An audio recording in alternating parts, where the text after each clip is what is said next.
Hello Charlotte, it's a great pleasure to talk to you today. So I just wondered if you could start off by talking to us a little bit and telling us about your role in the British Lion supply chain. I'm Charlotte Fursdon. I'm the Technical Manager at Anglia Free Range Eggs. We collect eggs from our contracted farms and bring them into our packing centre to pack them into retail packs to then go off to the supermarkets. But my role is to ensure that everyone's aware of the legislation and codes of practice like the Lion Code, so that the eggs we're sending out are safe and that they all come from farms working to good welfare standards.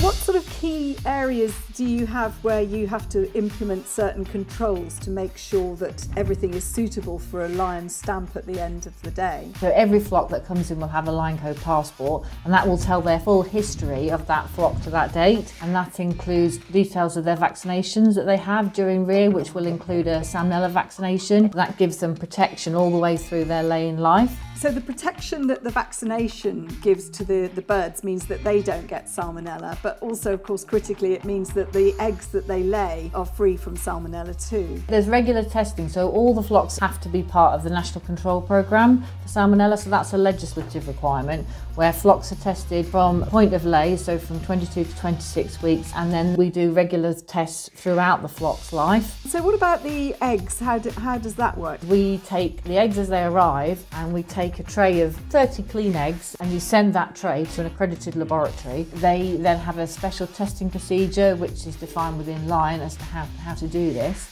They swab egg contents and the shell surface separately, so you get results for the surface and the inside of the egg.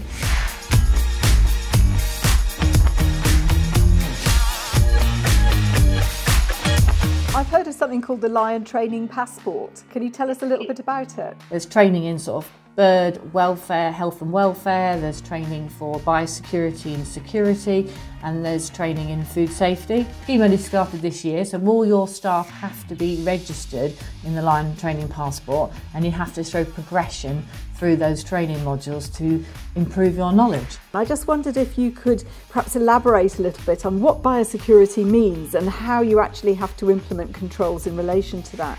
So biosecurity is really important to all of our farms because it protects them from diseases coming in, which can have a catastrophic effect on a farm, and you can lose a lot of birds. So any vehicle coming onto the farm would need to spray their wheels and wheel arches to make sure they're clean. Anybody walking on would need to dip their feet into disinfection. So it's really important to have good biosecurity. Well, thank you ever so much, Charlotte, for speaking with me today, and I hope we've covered everything to demonstrate how important the role is of following the Lion Code.